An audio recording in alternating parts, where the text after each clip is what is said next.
allow things to settle. Alan Watts says this great thing. We have a phone call, by the way, Shark. Oh, but sweet. Okay. Alan Watts says this great thing where he says the best way to clear muddied waters is to let them be. And I really like that. Let it settle. Yeah. Yeah. So true. So true. Hey, let's go take this call. I don't know the person's name. It is so Josh. It is Josh. What's up, Josh? Welcome to Let's Get Real. Hi, guys. How are y'all? Good, man. I'm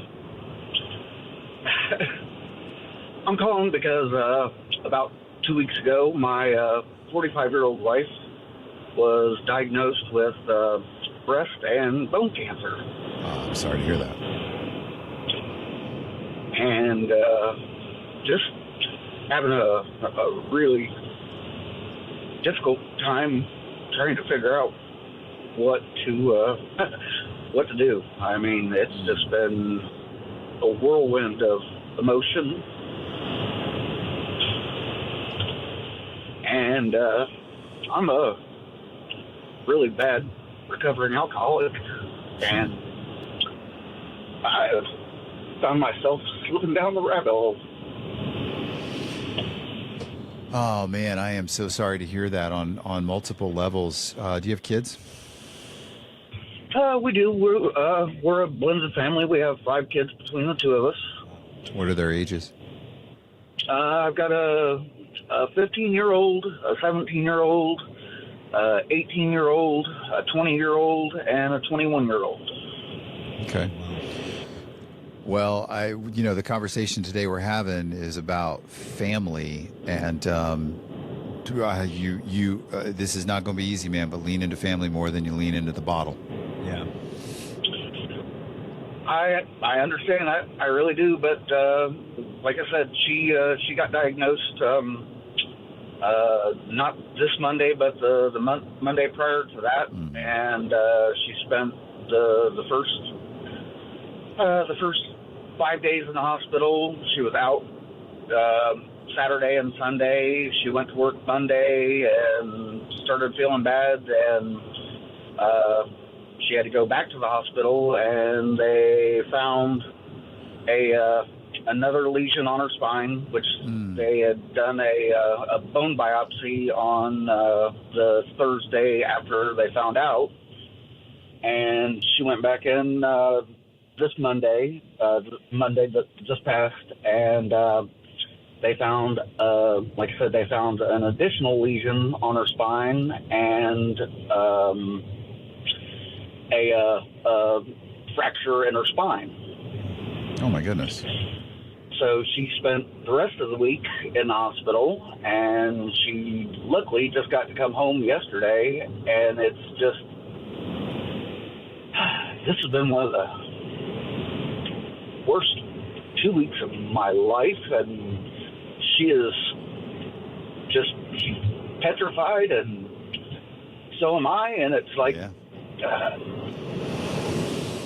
I get nobody can give you any kind of answers. Yeah. So you're just in kind of a limbo stage. I mean, I would imagine that the prognosis from a doctor perspective is not great, given everything you've just shared with us. Well, she was supposed to have her consultation for radiation treatments on Monday.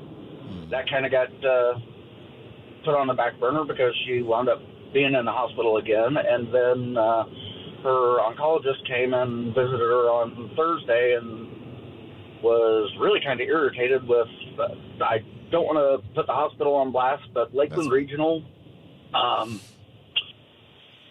sorry, but they seem like all they're worried about is trying to keep somebody in there longer to be able to rack up the medical bills. Yeah. Well, that's not uncommon. Hey, one thought I have on this is there is no harm in exploring other modalities. I know a lot of people who have made it through worse prognosis. And again, I'm not a doctor. Anthony and I, we say all the time we're not doctors, and we're not. So you have to take the opinion that makes the most sense for you and your wife at this time. How long have the two of you been together? We've been together for almost 14 years. We've only been married for 4. But I mean, she's my best friend. She is my other half. Yeah, I get that. And I'm just scared to death, man. Well, listen, man, do you have, let me ask you a couple of questions. Do you have people close to you other than family that, you have support with? I'm kind of a loner. I'm kind of an introvert. I don't have many friends whatsoever, and the few friends that I do have are basically all my old barfly friends that we used to hang out with all the time. And all I do is eat, work, go to the hospital, and catch a little bit of sleep when I can. Yeah, I get that. Well, listen, Josh,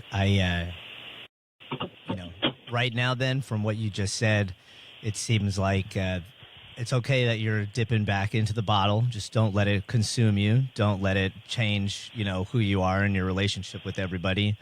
But that being said, it's now time to exercise that courage and that bravery, and to be that rock for your family. If you are finding that you don't have a lot of other people to lean on, then I think this may be the time for you to become that person. So don't let these other things consume you right now, because everybody's going to need you. And, I'm glad you called into us. We're always going to be here. We are on social media and on YouTube. If you ever need to reach out, you have those kinds of outlets, and there are, different groups that you could join, I know. But, just from what you said, what I'm seeing is, I think now is it's your time. It's your time to be that person for everybody right now, because they're gonna need you more than you're gonna need them. Yeah. And I know it's terrifying, and I'm sorry, but I promise you can do this. I promise you're strong enough to be able to do this. All right. Well, like I said, I just needed to talk to somebody for a minute, because it's just been a tornado of emotion. Yeah. Well, listen, man, we're all like Anthony was saying a second ago, man, we're here. We have to actually run to a break really quick, but we are here. So if you ever need us, you want to call back. You want to call back next hour? You want to call back next segment? You want to comment on some of our YouTube stuff, man? Please do it. You're not alone. And I agree with Spanish that you ultimately, a way to navigate this really uncertain, terrifying time is to be the rock for your 5 kids, but to also be honest with your 5 kids that you are terrified. And that's totally okay. There is strength and vulnerability. Don't lose sight of that. But this is a bonding moment, if you will, and love your wife, man. You think you're terrified? Holy mother of pearl. She is really, be with her, be strong, and you may not want to hear that, but it's true. Please be strong and lean into us if we can help. All right. Well, I just want to tell you guys, I've only caught a few snippets of your show, but you guys have a really great idea for a show. Cool. Thank you, man. Thank you. We love you, Josh. I appreciate that. Yeah, Josh, I love you, and I appreciate you saying that, man. We'll be here for you every Saturday, and like I said, call us back if you need anything. If you just need to do what you just did, which is just talk for a minute, okay? Thank you, guys. You got this, Josh. Don't lose sight of that. You got this. Love you, Spanish. Love you. All right. I know Brian is on right now. Let's go to Brian real quick. What's going on, Brian? Welcome to Let's Get Real. Appreciate it, guys. Thanks for having me. You bet. Start off by saying love the show. I think what you guys are doing is incredible, and it's about to be 67 followers. Yeah. Thank you, Brian. Thanks, Brian. Absolutely. Just to go off of the previous caller, if he's still listening, I was just wanted to recommend, have a sit-down talk with, the family, the wife, get everybody together and just talk and, let your emotions go. Don't, let your guard down. Just be like you said before, be vulnerable. If you feel like you got to cry it out. There's something about a good cry sometimes that just kind of puts things back into perspective, Yeah, you got to let go of that energy, man. Without a doubt. So thoughts and prayers with him and the family. Hope, obviously it's not a great diagnosis, but, hopefully that doctors can do something for him and, you know, give him and the family at least some sort of peace of mind, you know? Yeah, definitely. But, yeah, 100%. yeah, I mean, like family and stuff, you know, I'm knocking on 40's door, just recently stopped drinking, within a couple months, and, life has gotten substantially better since then. But growing up, I had, you know, the alcoholic parents. It's just the environment that I grew up in. Yep. You know, it was a way to cope with stress or, you know, death or, you know, anything, entertainment. So it was something that was kind of instilled in me at a young age is, you know, just drink your worries away, so to speak. Yeah. And with that came, you know, a couple fallings out with my, you know, my mom and dad, and it wasn't easy. You know, at one point it got kind of physical with my father and I, and, you know, this is probably a couple of years ago, but since that happened, you know, our relationship has actually been better than ever. And it was kind of, you know, it was definitely alcohol induced for sure. Yeah, of course. That happens. You know, but there's something about, you know, the live and let live, or, you know, whatever the saying is, and harboring those negative feelings toward somebody, whether it be your family or anybody in general. You know, it doesn't do you as a person any good. You know, it kind of puts that dark cloud over your head. You know what I mean? Yeah. 100%. Yeah. What we were talking about early on, you know, easier said than done, but yeah, I mean, I kind of am still living what you said a minute ago, Brian, about your thoughts for our last caller about just get together with the family and just, you know, come absolutely. together and cry it out and talk about it, and talk about how much it sucks and just be, you know, vulnerable. Yeah, you know, and it goes along with anything. Harboring, you know, and I could hear it in his voice, you know, and that's, I feel for him. You know, I felt that way, not under his circumstances, but I felt that angst. You know, you get that, like, almost, I don't know how to explain it, but that tension, and it's like just in your neck, overwhelming sense of just, you can't physically explain it, but it's just there. Yep. You know?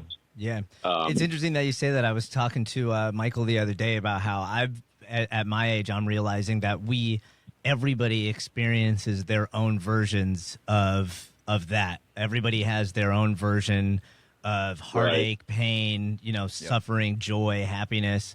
And, you know, I love, one of the things that I've come to love is hearing everybody's stories about all that stuff, because you can learn so much. Oh, without a doubt. I mean, like I said, you know, it's and like you said, everybody's different, but like for me, I felt it like in my throat, like there was just that lump in the throat, tense, and it's, you know, it's a terrible feeling. But, you know, my biggest thing, I've you know, within I would say a couple of years, is just learning to take it one day at a time, one step at a time. Don't put the cart before the horse. Yep. And just, you know, just every day we wake up is a gift, and that's why they call it the present. You know? Yep. Yeah. Yeah, man. Spoken like a man in recovery to a certain degree. one day at a time. One day at a time. Hell yeah. That's awesome. That's it. Hey, man. Well, I really appreciate you guys. I think it's a great show. I've been listening since you guys started, and I'm definitely hitting that 67 follower status. Nice. Hell yeah. Thank you, Brian. Thanks, All Brian, right, man. You guys have a great week. Great talking with you. Thanks You again. too, man. Love you, buddy. Hey, man. You take care, Brian. Love you.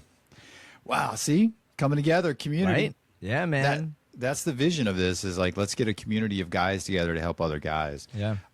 Something that you both said on that's so true is just the whole, like, man, sometimes it just, I know let me be very straight here. We are guys, we are strong, we are warriors. And at the exact same time, it feels good to cry. Yeah, it does, dude. Dude, Yeah, it does. like I feel like I don't know if we talked about this last week. Yeah, we did, because I was having my go through REM phase, and I had watched the final episode of season 2 of The Bear. Oh yeah, that's a good show. That episode, dude, I love that show. I can't wait for the new season to start next week. But that show, and look, to me, music has such a huge pull on emotion for me. So that particular episode, like the well-placed REM song at the end, the well-placed Pearl Jam song in the middle, and just the intensity of it. And it's not just sad; it's just the intensity of it. Yeah.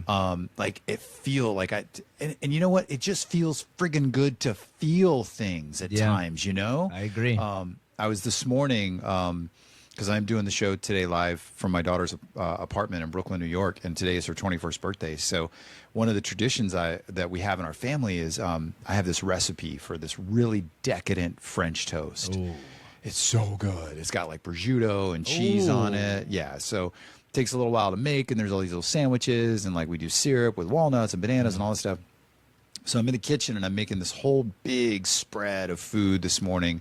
You know, my wife is up, my daughter's just waking up, my son's kind of getting up, and the kitchen smells fantastic, and it's all done. And I'm standing there with my plate in the kitchen, and I'm watching my daughter walk in and just like grab her sandwich. It was just a very simple moment. Mm-hmm. There was nothing to this moment other than it's her birthday. It's her 21st birthday, so I mean it's kind of a big deal. But like she's just grabbing the sandwich and she's grabbing a little bit of the syrup, and dude, I started crying. Yeah, dude, I know that feeling too well, man. I was just like overcome with, you know, there was some gratitude in there, but it was just the moment, man. It was just the moment of feeling close and just being with family and all this stuff. And I know a lot of the conversation today, and again, my heart goes out to the caller from last, what was his name? Josh? Yeah, Josh and Brian. You know, Josh is going to go through some stuff that is the probably 180-degree opposite of what I just explained, what I felt. Yeah.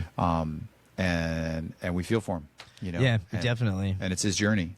I know that's the craziest thing. There's this song that I love called "From the Beautiful Girls," and the line is, you know, pretty much everybody has their own journey, and I'll always be by your side, but it won't be physically because you're the only one that could walk that journey. And you know, you gotta learn whatever it is you need to learn. You got to be strong when you need to be strong. You got to cry when you need to cry. I had one of those moments literally yesterday. I was out back in the backyard under the tree smoking a cigarette, having a little meditation, and I was listening to music, and this old song came on that I hadn't heard in probably 4 years, and in that moment, I just felt so connected to the universe and to God and to myself, and I just started crying out of nowhere, and I was like, what is happening to me? Yeah. I totally get that. It's funny how music will do that sometimes. It's unbelievable, man. It's on my iPod is on shuffle, and it just came on, and like I said, it just for whatever reason in that moment it started in my heart, and it just exploded out, and I was like, I am the universe, and I just started crying hysterically. And we have another phone call, Michael. Oh, sweet. We got like 2 minutes before break, so let's jump on. What's this person's name? Kimberly. Oh, Kimberly. Kimberly, welcome to Let's Get Real. What's going on, Kimberly? I just wanted to love the show. Oh, thank you. And you guys were talking to the gentleman, and he didn't really have a lot of family, friends, tribe kind of situation. Mm-hmm. But like Anthony had said, you got to make the tribe too. Yeah. You know, you have to be there as well, you know. If you want to have the friends and the tribe, you got to be there too for them. Yeah. And that's all that they want to say, because family is family, no matter who you are or what you're at. You got to have your tribe. Mm-hmm. And sometimes you got to everybody got to put something in, you know? Yeah, no, I agree, especially when you know, like my understanding of how you attract what you are. And in certain moments, when it's okay to always be vulnerable, but if, you know, from my experience, I mean, obviously I'm not going through the same thing that Josh is, but in my experience, the times where I am the most devastated or when I was at my lowest, I would have these little glimpses of, okay, no, I have to be strong. I have to pull myself up. And it literally within seconds, a friend would call me or my roommate would knock on my door, and it seemed like it was just the perfect moment for them to be there for me at that time. And and they were there for you. Yeah. So now it's hit Josh's turn to be there for them. Yeah, I agree. Yeah. You know, and sometimes you got to make the steps. You're going to make the phone call. You got to, you know. Yeah. Yeah. The courage. Right. And I think it's worth pointing out, and I love this. I'm going to say this, and then we have to jump to break. So I really, really appreciate you listening and your thoughts on this. But it's like, and I love you guys. I love the show. Love you, Kimberly. Thank you. But like Hey, have a good day. All right. I want to make sure I say that. But really quick before we jump to break, what's interesting about this thing, and especially for Josh, is like he's got to find that strength deep within. But what was so beautiful about what Brian said is to find that strength through just being real with his family. Yeah, man. For real. Like just find the strength while at the same time, like just bring everybody together and talk about your terrors and talk about your fears and talk about your hopes and talk about all of it, and just let that don't find the strength by bottling up all the stuff and not letting that come out. You can do both. They both exist, strength and vulnerability, and strength is vulnerability. I agree. So- yeah. And then in that way that you'll allow your other family members to figure out ways that they can be there for you as well. Yeah. So it's You know, dope. It's dope, man. Model the behavior you expect to see in others. Yeah. Our phone number is 1-800-771-1025. Don't forget, we want to get to 100 subscribers on YouTube by June 30th or today, whichever. YouTube.com. Let's Get Real radio show. You are listening to Let's Get Real on 1025 The Bone.